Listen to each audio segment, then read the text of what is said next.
So this is it's a punk rock label from Washington D.C. called Dischord Records, and everything about the ethic of how the show runs and what we kind of infused in the Radiotopia partnership comes from this in a lot of ways.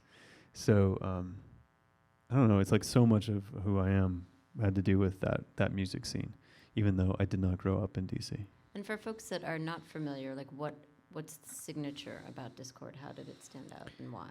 Well, a few things. One was it was really, see, back then the music scenes were very much based in what city you were in, and the sound of the music was very much based in the city you were in. And so DC hardcore was the one that just kind of spoke to me, and I liked it the most.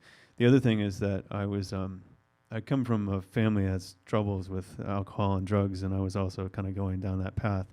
And there was an ethic that kind of got perverted and stupid, but at the time it was really important to me. It was called straight edge.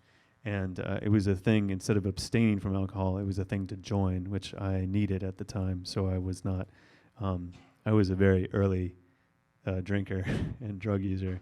And so it stopped. So when I found Dischord, and to this day, I still don't drink or anything.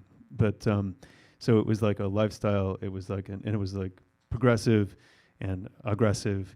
And it was a way to channel all the things I felt. And so I really loved all the stuff at Dischord Records, but also the whole ethic of what they created. They never had contracts with their people. They split things evenly. And they just had a lot of respect for the people that they work with, the artists they work with. And that meant a lot to me. Yeah, when I try to explain Radiotopia to people who are like, "What is that?" and the easiest comparison is like it's like a music label, and because of it makes perfect sense that this would be a huge kind of inspiration for Radiotopia, because we have that relationship and we have artists on the label and we support them and we sort of feel like we're bringing on new artists, and hopefully the listeners trust Radiotopia enough to go from one artist to the next and give them a try and like sort of embrace everyone on the label. I know in particular, so when Rishi was independent and started Song Exploder, he had just left another group and was figuring out what to do, and everyone was courting him. Like every alphabet soup of public radio entity was trying to get him on, and I said to him, "But our label is the Dischord label," and he's a musician, and that's what put him over the edge.